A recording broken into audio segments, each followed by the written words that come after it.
The crystalline palace of Valthor Prime shimmered under three suns.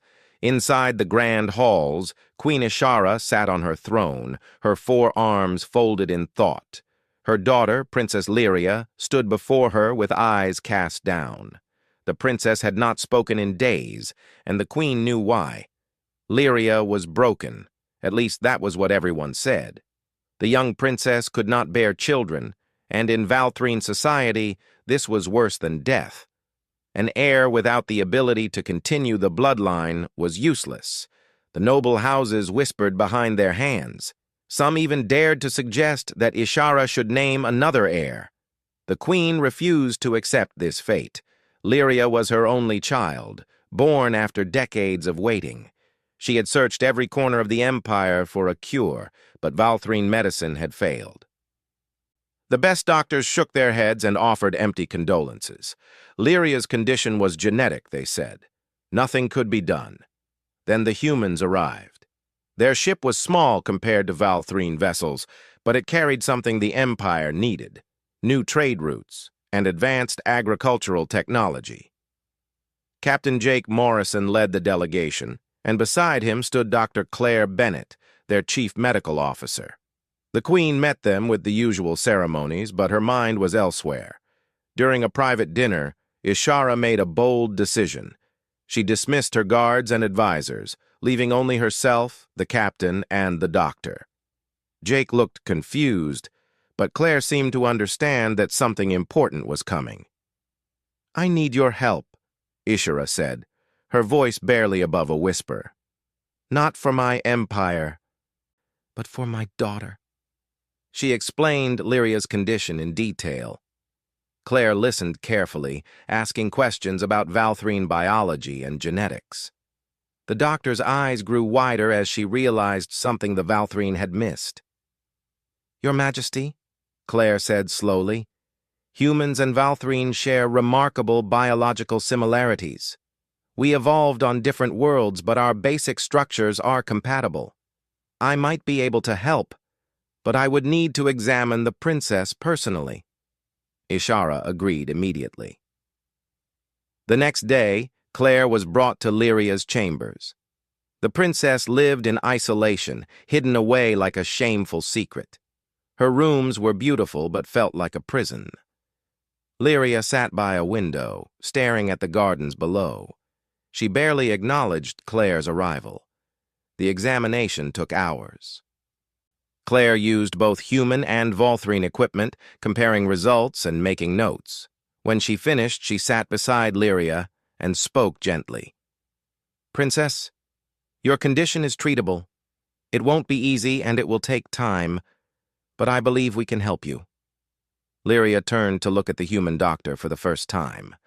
Hope flickered in her violet eyes, but it was mixed with fear.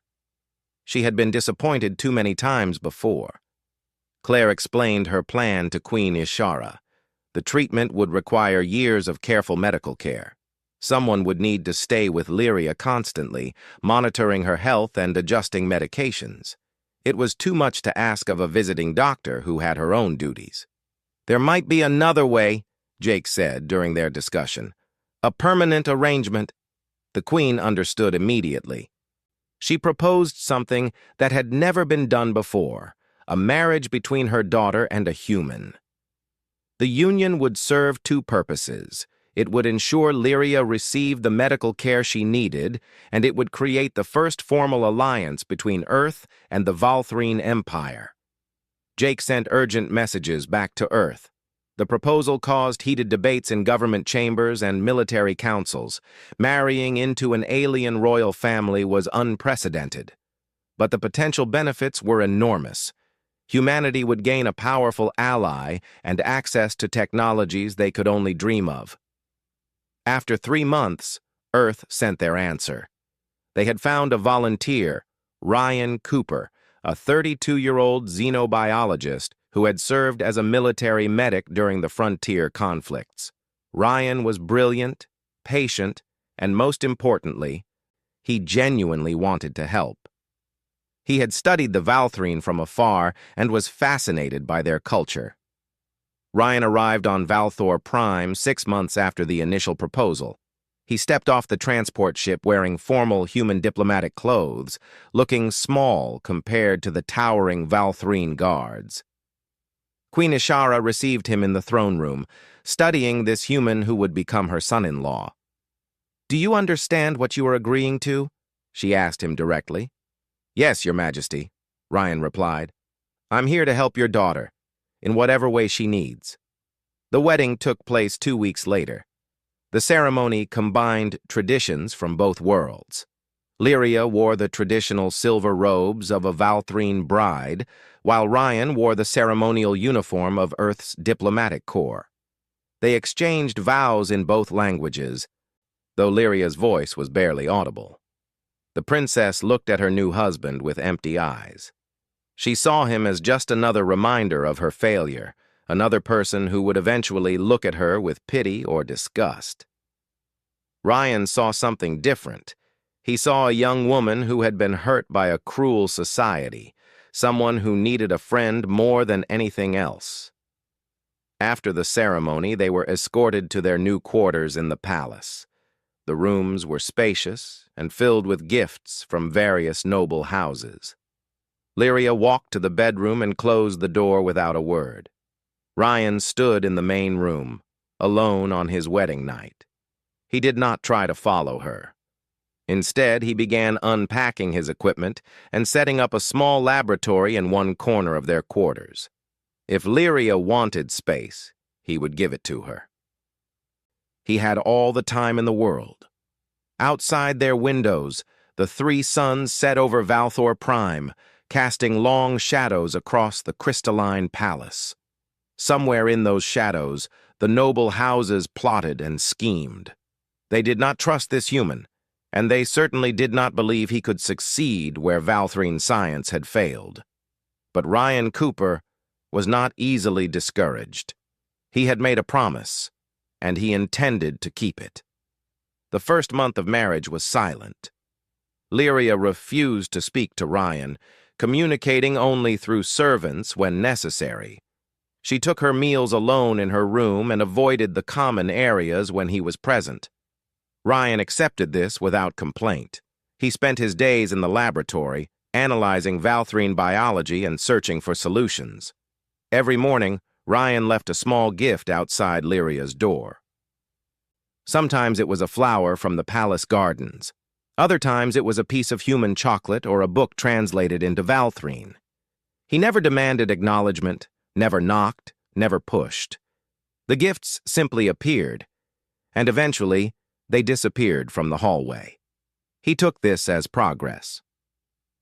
The palace staff watched this strange marriage with curiosity. The other nobles whispered about the human who slept on a couch instead of sharing his wife's bed. Some laughed at him, others felt pity.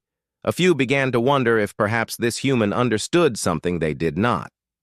Ryan spent hours learning the Valthrine language properly. He studied their history, their customs, their art. He wanted to understand Lyria's world before trying to become part of it.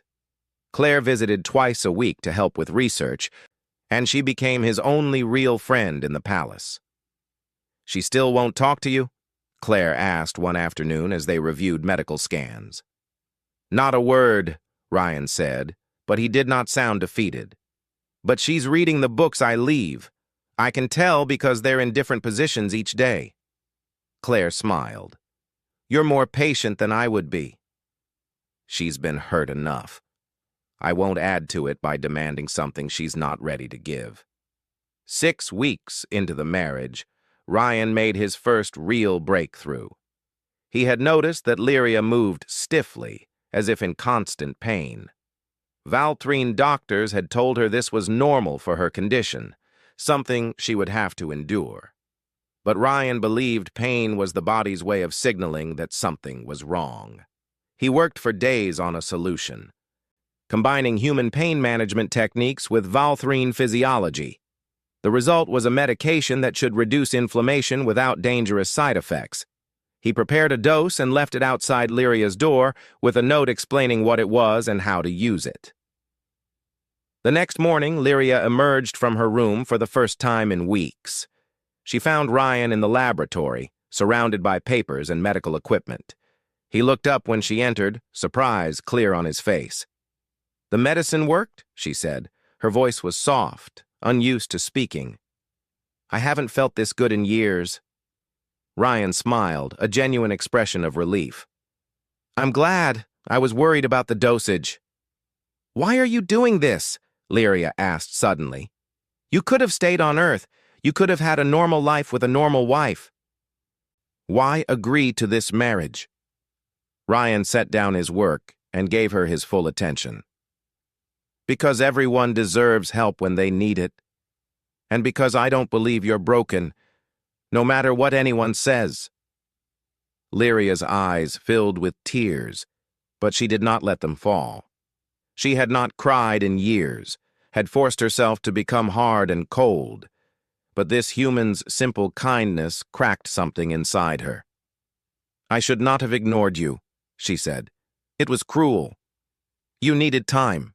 There's no shame in that." From that day forward, things changed. Lyria began joining Ryan for meals. She showed him around the palace, teaching him about Valthrine art and architecture. She corrected his pronunciation of difficult words and laughed when he made silly mistakes. The sound of her laughter surprised the servants who overheard it. Ryan introduced Lyria to human culture in return. He played music from Earth, everything from classical symphonies to modern songs. He showed her human films and explained the jokes she did not understand. He taught her card games and let her win until she figured out he was losing on purpose. "Humans are strange," she said one evening as they sat together in the gardens. "You find joy in the smallest things." "Life is too short to spend it being miserable," Ryan replied. "Even when things are hard, there's usually something worth smiling about." "I haven't smiled in a long time. Not really." "You're smiling now." Lyria touched her face and realized he was right. She was smiling, but not everyone was happy about these changes. The royal court watched Lyria's transformation with suspicion. Some nobles saw Ryan as a threat to their plans.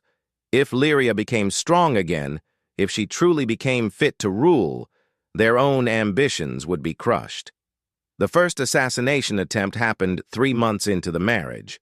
Ryan was walking through a quiet corridor when a noble attacked from behind, but Ryan's military training saved him. He dodged, disarmed his attacker, and held him until guards arrived. The noble claimed it was a misunderstanding, but everyone knew the truth. Lyria was furious. She confronted the noble house publicly, her voice cold and commanding. "If anyone harms my husband, they answer to me. Is that understood?" The noble house bowed and apologized, but Ryan could see the hatred in their eyes. He increased his security precautions and started carrying a small weapon. Lyria insisted on training with him, learning human combat techniques alongside Valthrine styles. "I should have defended you sooner," she said during one practice session. "I was so focused on my own pain that I didn't see yours." "I'm fine," Ryan assured her. "And you're defending me now. That's what matters." As months passed, their partnership grew stronger. They worked together on medical research, combining their different perspectives. They ate meals together, walked the gardens together, and talked late into the night about everything and nothing. Somewhere along the way, the arrangement stopped feeling like duty and started feeling like friendship. Queen Ishara watched from a distance. She saw her daughter laughing again, standing tall again, living again. The change was remarkable. Lyria had gone from a broken girl hiding in her room to a confident young woman who walked the palace halls with her head high. But the queen also saw something else. She saw the way Lyria looked at Ryan when he was not watching. She saw the way Ryan's face lit up when Lyria entered a room. This marriage of convenience was becoming something more, and Ishara did not know if that was good or dangerous. 2 years after the wedding, Ryan and Claire made a significant discovery. The treatments had improved Lyria's condition far beyond anyone's expectations. She was healthier, stronger, and her bioluminescent markings glowed brighter than they had in years. In Valthrine culture, these markings indicated vitality and power. "I can't promise anything," Claire told them both, "but I think there's a real chance now. Your body is healing, Lyria. The impossible might become possible." Lyria looked at Ryan, and he saw hope in her eyes. Real hope, not the desperate kind that leads to heartbreak. She reached for his hand and he took it. Neither of them said it out loud yet, but they both knew the truth. They had fallen in love. 3 years had passed since the wedding that everyone thought would fail. The palace had changed in small but noticeable ways. Music from Earth now played in the halls. Servants smiled more often. And Princess Lyria walked through the corridors like someone who belonged there, not someone who was hiding. Ryan sat in their quarters, reading a Valthrine history book that Lyria had recommended. She entered the room carrying 2 cups of tea, a human custom she had adopted. She sat beside him on the couch, close enough that their shoulders touched. This casual intimacy had developed slowly, naturally, without either of them forcing it. "What are you reading?" she asked. "The chapter about the Third Dynasty. Your ancestor Queen Varana sounds terrifying." Lyria laughed. She was. But she was also wise. She ruled during a plague that killed millions, and she never gave up on her people. I used to read about her when I was younger, before I thought I would never rule. And now? Now I think maybe I could be like her, not terrifying, hopefully, but strong enough to lead. Ryan set down his book and turned to face her properly. "You're already strong, Lyria. You've survived things that would have broken most people." "I survived because you helped me see that I was worth saving." They looked at each other for a long moment. The air between them felt charged with something unspoken. Ryan had been holding back his feelings for months, afraid of pressuring her, but he could not hide it anymore. "Lyria, I need to tell you something." She touched his face gently, her Valthrine hand warm against his cheek. "I know.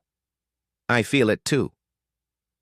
When they kissed, it was soft and careful. Both of them aware that this changed everything. The marriage that had started as a political arrangement was becoming real. That night they shared a bed for the first time, not out of duty but out of genuine love. The next morning, Lyria woke up feeling different. She had spent so many years believing she was incomplete, unworthy of love or happiness. But Ryan had shown her a different truth. He had shared Earth's history with her, stories of humans who overcame incredible challenges. Scientists who were told they were not smart enough, leaders who were born into poverty, athletes who lost limbs and learned to compete again. "Humans don't accept limitations the same way we do," she told Ryan over breakfast. "You always believe there's another way."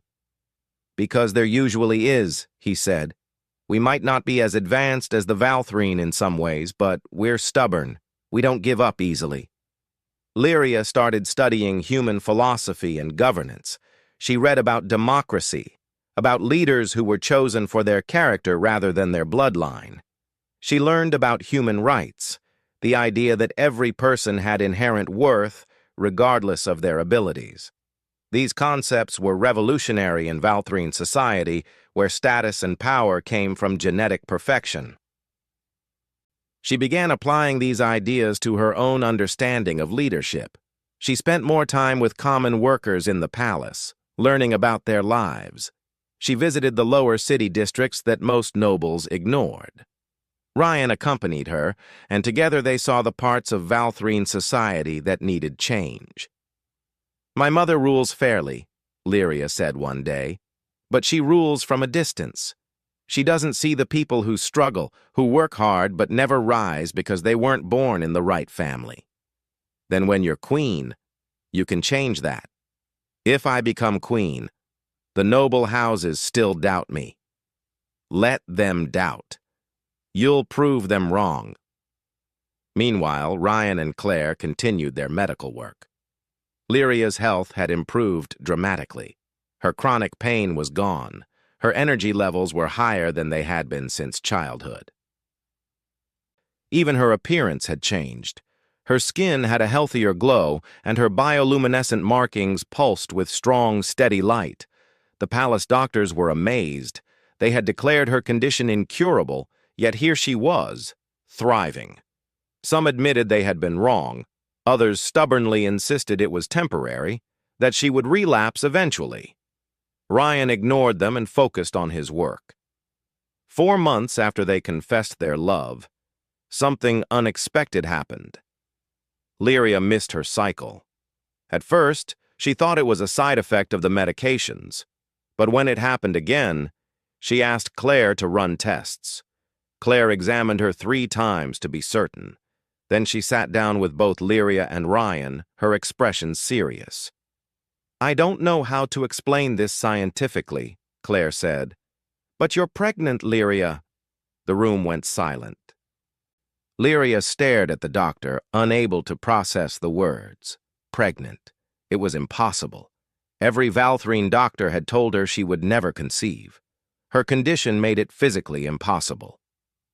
"Are you sure?" Ryan asked, his voice shaking. "I'm sure. I've run every test twice. There's a healthy embryo developing. Based on the genetic markers, it's clearly a hybrid, part Valthrine and part human." Lyria's hands went to her stomach. She felt nothing different yet, but Claire said it was very early. Tears streamed down her face, and this time she did not try to stop them. Ryan pulled her close, and they held each other while Claire smiled and quietly left the room. The news spread through the palace like fire. Servants whispered to each other in hallways. Noble houses sent urgent messages to their leaders. Queen Ishara demanded to see Claire immediately, needing to confirm the impossible news herself. The queen listened to Claire's explanation in stunned silence. "How?" she finally asked. "A combination of factors, Your Majesty. The medical treatments helped, but I think there's more to it. Lyria's health improved because she started to heal emotionally as well as physically. Stress and unhappiness were making her condition worse. When she found happiness, when she found love, her body responded." Ishara leaned back in her throne. Her daughter was going to have a child. The heir everyone said would never produce an heir was pregnant. It seemed like a miracle. But not everyone saw it that way. Some noble houses were outraged. They claimed the child would not be pure Valthrine, that a hybrid could not inherit the throne. Others whispered that it was a trick, that somehow the humans had faked the pregnancy. The threats against Ryan increased. He survived 2 more assassination attempts in the following months. Each time, Lyria's anger grew. She was no longer the quiet, defeated girl who hid in her room. She was a woman fighting for her family, and she was fierce. When she learned that Lord Corvin was behind the latest attempt, she confronted him in open court. The entire noble assembly watched as she accused him of treason. Corvin denied it, but Lyria had evidence. She had learned from Ryan how to investigate, how to gather proof. "You wanted me to fail," she said, her voice echoing through the hall. "You wanted me to remain broken so you could push your own family into the succession, but I am not broken. I never was. And I will protect my husband and my child from anyone who threatens them." She executed Corvin herself, using the ancient right of the heir to punish traitors. The nobles watched in shock. This was not the weak princess they remembered. This was a future queen who would not tolerate threats to her family. That night, Lyria returned to her quarters exhausted. Ryan was waiting, and he wrapped her in his arms without a word. She was shaking, the reality of what she had done finally hitting her. "Did I go too far?" she whispered. "You protected our family," Ryan said. "You did what you had to do." "I'm scared, Ryan. What if something goes wrong with the pregnancy? What if our child is rejected because they're different?" "Then we'll face it together. We've overcome everything else. We'll overcome this too."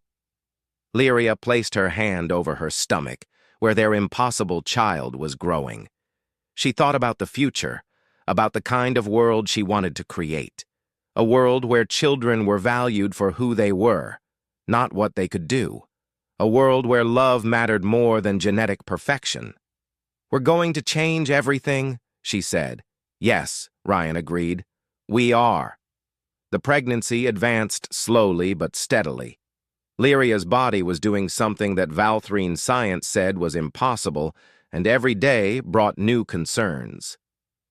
Claire monitored her constantly, adjusting treatments and running tests. Ryan never left her side except when absolutely necessary. By the 4th month, Lyria's belly had begun to show. She wore loose robes that honored both Valthrine and human traditions. The palace staff treated her with new reverence, speaking in soft voices as she passed. Some touched their hearts in blessing, an old Valthrine custom for expecting mothers. But the noble houses remained divided. Some had accepted the miracle and sent gifts. Others continued to plot, though they were more careful now after Corvin's execution. And a few simply waited, believing the pregnancy would fail and prove them right all along. Queen Ishara watched her daughter's transformation with complex emotions. Pride mixed with guilt, hope mixed with fear. She wanted to visit Lyria, to be part of this miraculous time. But something held her back. Every time she started toward her daughter's quarters, she found an excuse to turn away. Ryan noticed the queen's absence. "Your mother sent another gift today," he told Lyria one evening. "A cradle made from crystal wood. It's beautiful." "But she doesn't come herself," Lyria said quietly. She sat in a comfortable chair, one hand resting on her growing belly. "She's afraid." "Of what?" "That I'll fail. That the baby won't survive. That she'll have hope and lose it again." Lyria's voice was sad but not angry. "I spent years disappointing her. She learned not to expect anything from me." "You're not that person anymore." "I know, but she hasn't seen it yet." "Not really." The pregnancy was not easy. Lyria suffered from severe nausea in the early months. Later, she developed complications that required bed rest. Claire explained that hybrid pregnancies were unpredictable. The baby was developing normally, but Lyria's body was adapting to something it had never done before. Ryan stayed by her side through everything. He read to her when she could not sleep. He brought her favorite foods when she could eat. He held her hair back when she was sick and never complained. The servants who witnessed his devotion began to understand why their princess had fallen in love with this human. In the 7th month, Lyria felt the baby move for the first time. She grabbed Ryan's hand and pressed it to her belly. They sat together in silence, feeling the small movements of their child. Ryan had tears in his eyes. "Hello, little one," he whispered. "We can't wait to meet you." They had decided to name the baby Maya, a name that sounded pleasant in both human and Valthrine languages. They did not know if the baby would look more human or more Valthrine, if she would have Ryan's brown eyes or Lyria's violet ones. It did not matter to them. She would be loved regardless. As Lyria's due date approached, security around their quarters increased. Ryan had insisted on it after discovering another assassination plot. The conspirators had planned to poison Lyria's food, hoping to kill the baby and make it look like a natural miscarriage. Ryan had caught them before they could act. "They won't stop," Lyria said wearily. "Even after the baby is born, there will always be someone who thinks we don't deserve this." "Then we'll keep fighting," Ryan said, "for as long as it takes." The labor began 3 weeks early. Lyria woke in the middle of the night with sharp pains. Ryan immediately called for Claire, who arrived within minutes. They had prepared for this moment, setting up medical equipment in the quarters so Lyria would not have to go to the public hospital. The labor lasted 14 hours. Lyria was in tremendous pain despite the medications Claire administered. Ryan held her hand through all of it, letting her squeeze as hard as she needed. He spoke to her constantly, reminding her to breathe, telling her how strong she was, promising her it would be over soon. Claire worked with intense focus, monitoring both Lyria and the baby's vital signs. There were moments when she looked worried, moments when she adjusted equipment or gave additional medications. But she never panicked, and her calm confidence helped keep everyone else steady. Finally, as the 3 suns rose over Valthor Prime, Maya was born. Her first cry filled the room, strong and healthy. Claire cleaned her quickly and wrapped her in a soft blanket before placing her in Lyria's arms. "She's perfect," Claire said, smiling with tears in her eyes. Maya was indeed perfect. She had her mother's delicate features and her father's skin tone, a warm brown that contrasted beautifully with the subtle bioluminescent markings that glowed softly on her arms and face. Her eyes, when they opened, were a unique color, violet with flecks of brown. She had 4 fingers on each hand like Lyria, but human ears and nose like Ryan. Lyria held her daughter close, crying openly. All the pain, all the years of believing she was broken, all the fear and doubt, it all fell away in that moment. She had created life. She had done the impossible. Ryan sat beside them, one arm around Lyria and one finger held gently by Maya's tiny hand. He had never imagined feeling this much joy. This little girl was a miracle, proof that love and determination could overcome any obstacle. "She's beautiful," he whispered. "She's ours," Lyria said. News of the birth spread instantly. The palace erupted in celebration. Servants cheered in the halls. The lower city districts lit bonfires and sang traditional blessing songs. Even some of the skeptical noble houses sent genuine congratulations. But Queen Ishara did not come. She received the news in her private chambers. Her advisors waited for her response, expecting her to make an immediate announcement or organize a grand celebration. Instead, the queen sat in silence, staring at the message that confirmed her granddaughter's birth. Maya, a hybrid child, the continuation of the royal line that everyone said would end with Lyria. It was impossible, and yet it had happened. Ishara thought about the past 4 years. She had watched from a distance as her daughter transformed from a broken, silent girl into a confident woman. She had seen Lyria fall in love, grow strong, and now become a mother. And through it all, Ishara had sent gifts and messages, but had never actually been there. Why? The question haunted her. Why had she stayed away? The answer was painful to admit. She had been ashamed. Ashamed of her daughter's condition. Ashamed of her own inability to fix it. Ashamed of having to ask strangers for help. And even after Lyria started to improve, even after the pregnancy, Ishara could not shake the guilt of having given up on her own child. She had accepted society's judgment. She had believed the doctors who said Lyria was worthless. She had hidden her daughter away like a shameful secret. What kind of mother did that make her? 6 months passed. Lyria and Ryan adapted to parenthood with surprising ease. Maya was a happy baby who rarely cried. She seemed to sense the love surrounding her. Claire visited daily, monitoring the baby's development and marveling at how well she was thriving. Lyria had expected her mother to visit after the birth. When weeks turned into months with no word beyond formal messages, she stopped expecting anything. It hurt, but she had Ryan and Maya. She had her own family now. Then one day a servant announced that Queen Ishara requested permission to visit. Not demanded, as was her right as queen, but requested. Lyria granted it immediately, though her heart raced with nervousness. Ryan squeezed her hand. "Whatever happens, we face it together." "Together," Lyria agreed. They waited in their quarters, Maya sleeping peacefully in Lyria's arms. The door opened, and Queen Ishara entered alone. No guards, no advisors, no witnesses. just a mother coming to see her daughter and granddaughter for the first time. What happened next would change everything. Queen Ishara stepped through the doorway of her daughter's quarters with slow, careful movements. Her four arms were held formally at her sides, her posture perfect despite the nervous energy Ryan could sense radiating from her.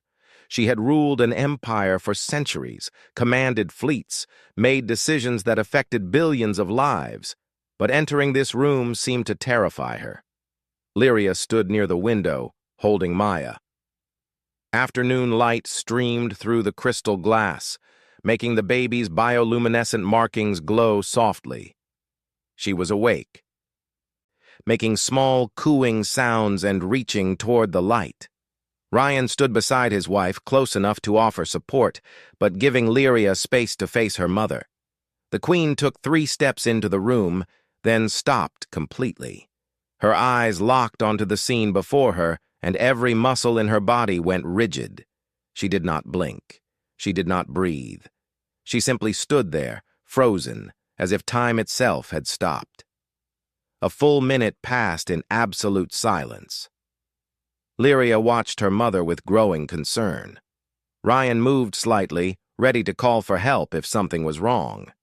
But then he saw what Ishara was seeing, what had made the powerful queen still like a statue. Lyria was glowing, not just her natural bioluminescent markings, but something deeper. Her entire presence radiated health, confidence, and pure happiness. She held her daughter with the gentle certainty of a mother who knows she is exactly where she belongs. When Maya reached up and grabbed her mother's finger, Lyria smiled with such genuine joy that it transformed her entire face. This was not the broken girl Ishara remembered. This was not the silent princess who had hidden in her room, too ashamed to face the world. This was a woman who had found herself, found love, found purpose. This was a future queen who would lead with strength and compassion. Ryan saw tears begin to stream down Ishara's face. The queen's 4 arms slowly lifted, her hands covering her mouth as if trying to hold back a sound that wanted to escape. Her whole body trembled. Finally, Ishara moved. She walked forward slowly, each step uncertain, until she stood directly in front of her daughter. Up close. The transformation was even more obvious. Lyria stood tall, her violet eyes clear and bright. Her skin glowed with health. Her markings pulsed with strong, steady light that indicated vitality and power. She looked like royalty, like someone born to lead. "Lyria," Ishara whispered. Her voice cracked on her daughter's name. "Mother," Lyria replied softly. "Would you like to meet your granddaughter?" Ishara nodded, unable to speak. Lyria carefully transferred Maya into her mother's arms. The queen held the baby with unexpected gentleness, her 4 arms cradling the small hybrid child who represented everything impossible made real. Maya looked up at her grandmother with curious eyes, violet and brown meeting pure violet. The queen's tears fell freely now. She knelt on the floor, still holding Maya, and Lyria knelt beside her. Ryan stayed back, understanding that this moment belonged to them. He watched as mother and daughter sat together, a baby between them, and finally confronted the years of pain and distance. "I am so sorry," Ishara said. The words came out broken, heavy with emotion. "Lyria, I am so terribly sorry." "Mother, what are you sorry for?" "For everything. For believing you were broken. For hiding you away. For accepting what everyone said about you instead of fighting for you. For being ashamed when I should have been proud. For sending gifts instead of coming to you. For missing so much of your life." Lyria reached out and took her mother's hand. "You found help when no one else could. You brought Ryan to me." "I did not bring him because I believed in you," Ishara said honestly. "I brought him because I was desperate." because I had given up on my own daughter and was willing to try anything, even something as strange as marrying you to an alien. I treated you like a problem to be solved, not a person to be loved." She looked at Ryan then, really looked at him for the first time. "I did not think you would succeed. I thought you would try your human medicine, fail like everyone else, and eventually give up or ask to leave. I never imagined this." She gestured to Lyria, to the quarters filled with warmth and life, to the family that had formed despite everything.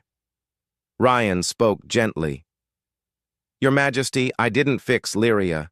She was never broken in the first place." "I know that now," Ishara said, "but I did not know it then. I let my society, my culture, my own fear convince me that my daughter was worthless, and in doing so, I almost destroyed her completely." Lyria's own tears started then. "You didn't destroy me, Mother. I survived." "You did more than survive. Look at you, Lyria. Look at what you have become. You are everything a queen should be: strong, wise, compassionate. You fought against everyone who doubted you, including me. You found love where I had arranged only duty. You created life when everyone said it was impossible. You transformed yourself through sheer determination." Ishara stood, still holding Maya, and looked around the quarters. She saw the mix of human and Valthrine culture, the books in both languages, the artwork from two worlds. She saw the medical equipment Ryan used to continue his research, the toys already prepared for when Maya grew older. She saw a home, a real home, built by two people who loved each other. "This is what I should have given you," the Queen said, "a chance to be happy. Instead, I let you suffer in silence for years." "You're here now," Lyria said, standing beside her mother. "That's what matters." "Is it? Can you forgive me for failing you so badly?" Lyria took Maya from her mother's arms and held her close. "Mother, I forgive you. But more importantly, I hope you can forgive yourself. Carrying guilt forever helps no one." Ishara looked at her daughter with wonder. "When did you become so wise?" "Ryan taught me something important.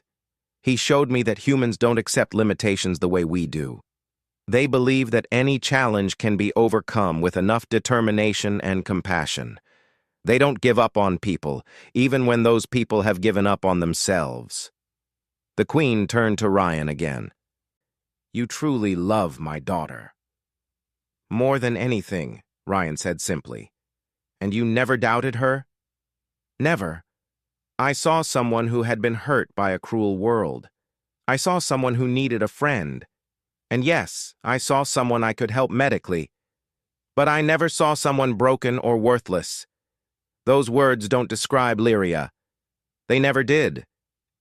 Ishara sat down heavily in a chair, suddenly looking very tired despite her long life. "I have ruled for 300 years. I have made countless decisions, won wars, negotiated treaties, but I failed at the most important thing. I failed my own child." Lyria sat beside her mother, Maya still in her arms. "You didn't fail me, Mother. You made mistakes, yes. But you also saved me. You brought Ryan into my life, even if you didn't believe it would work. Without that choice, I would still be hiding in my room, believing I was worthless. Your decision, desperate as it was, gave me a chance at happiness." "A chance you seized with both hands," Ishara said. "You did the hard work. You chose to trust Ryan. You chose to try. You chose to fight for your future. I merely opened a door. You walked through it." Maya began to fuss, and Lyria rocked her gently. The baby calmed immediately, content in her mother's arms. Ishara watched this simple interaction with fascination. "You're a natural mother," she observed. "I learned from the best," Lyria said. "You raised me to be strong even when I didn't feel strong. Those lessons stayed with me." The three of them talked for hours. Ishara asked about the pregnancy, about Maya's birth, about their daily lives. She listened to Ryan explain his research, and Lyria describe her plans for when she became queen. She held her granddaughter and marveled at the perfect blend of two species. As evening approached, Ishara prepared to leave. She stood at the door, looking back at the family she had almost missed entirely. "I will make a formal announcement tomorrow," she said. "I will declare that Lyria is my heir, without question or doubt. I will proclaim Maya as next in line after her mother. And I will tell the Empire that worth is not determined by biological perfection, but by strength of character." "Mother, you don't have to do that for us," Lyria said. "I'm not doing it for you. I'm doing it because it's right, because I was wrong, and I need to make sure no other child suffers the way you did." Ishara paused. "And I'm doing it because I want to be part of your life again. If you'll allow it." "Of course, Mother. You're always welcome here." Ishara smiled then, a real smile that reached her eyes. "Thank you, my daughter, for being stronger than I ever was, for showing me what true leadership looks like." 10 years passed. Princess Maya grew up surrounded by love from two worlds. She learned Valthrine history from her grandmother and human philosophy from her father. She spoke both languages fluently and moved between cultures with natural ease. She became a symbol of unity, proof that differences could be celebrated rather than feared. Lyria ruled as queen with wisdom and compassion. She reformed many of the harsh traditions that had hurt so many people. She created alliances with Earth and other species, believing that cooperation was stronger than isolation. The Empire prospered under her leadership. Ryan continued his medical research, helping countless Valthrine overcome conditions previously thought incurable. He became known throughout the galaxy as the human who changed an empire through simple kindness. He never sought fame or recognition, preferring to spend his time with his family. Queen Ishara retired peacefully, spending her final years teaching Maya about leadership and spending time with her daughter. She never stopped regretting the years she had wasted, but she also learned to forgive herself. Lyria and Ryan helped her understand that mistakes, when acknowledged and learned from, could become sources of wisdom. On quiet evenings, the family gathered together in their quarters. Maya would play while the adults talked. Sometimes Claire visited, bringing news from Earth or sharing medical discoveries. Sometimes they simply sat in comfortable silence, enjoying each other's presence. These were the moments that mattered most, not the grand ceremonies or political victories, but the simple joy of being together. A family built not from obligation or duty, but from love, patience, and the stubborn human belief that anything was possible. The galaxy took notice. Humanity's reputation grew, not because of military might or technological advancement, but because of what one human had accomplished through compassion. Other species began seeking alliances with Earth, curious about these beings who refused to accept impossible as an answer. And in the palace on Valthor Prime, a hybrid child played in the gardens while her parents watched. She carried within her the best of both worlds, and she would grow up knowing that she was loved, valued, and destined for greatness. The future was bright, and it had all started with a desperate queen, a broken princess, and a human who saw what everyone else had missed. That worth comes from within, that love can heal the deepest wounds, and that sometimes the greatest miracles happen when we refuse to give up on each other.